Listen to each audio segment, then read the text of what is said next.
La chronique de sénateur.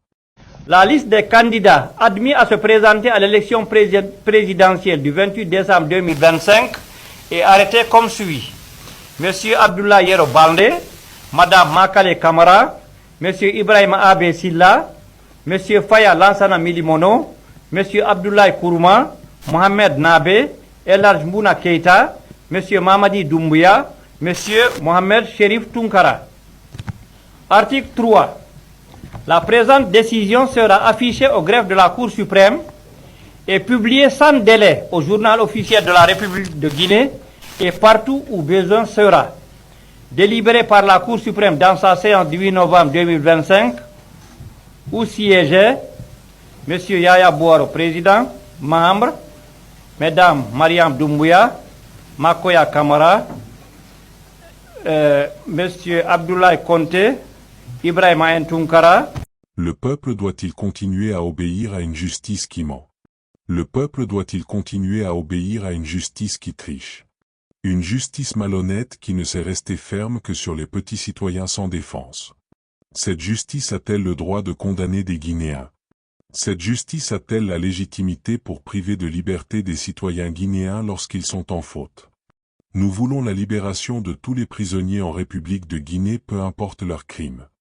Nous voulons l'annulation de tous les serments prêtés en République de Guinée. Nous voulons la dissolution de l'appareil judiciaire de la République de Guinée. Si les lois ne valent plus rien, alors que ceux qui ont été condamnés par ces lois soient relâchés.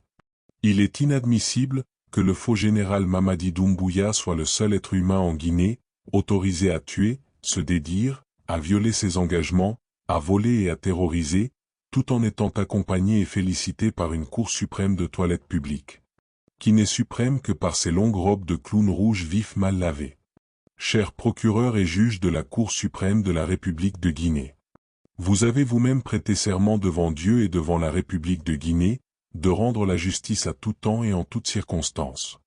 Vous venez en ce jour de violer vous aussi votre serment, et les textes quant au sort des hommes de loi en violation de leur serment sont en train d'être étudiés par nous et d'autres patriotes guinéens. Vous ne serez plus aussi puissants quand viendra le jour de rendre des comptes. Des candidats qui ne pèsent aucun poids sur la scène politique guinéenne sont les seuls à avoir été acceptés comme par magie. Un faux général encore militaire, qui de surcroît violait tous ses engagements vis-à-vis de la loi et du peuple, peut aujourd'hui se mettre dans la course au fauteuil présidentiel. Mais quel est ce pays? Je vous disais il y a peu que la Guinée était devenue le jardin privé du légionnaire voleur, et vous vous en rendrez compte un peu plus tous les jours. Il rêve d'opérer le règne de feu Lansana Conté, qui comme lui, était un militaire analphabète, venu par coup d'État, de qui il a même soi-disant pris le nom d'un de ses fils.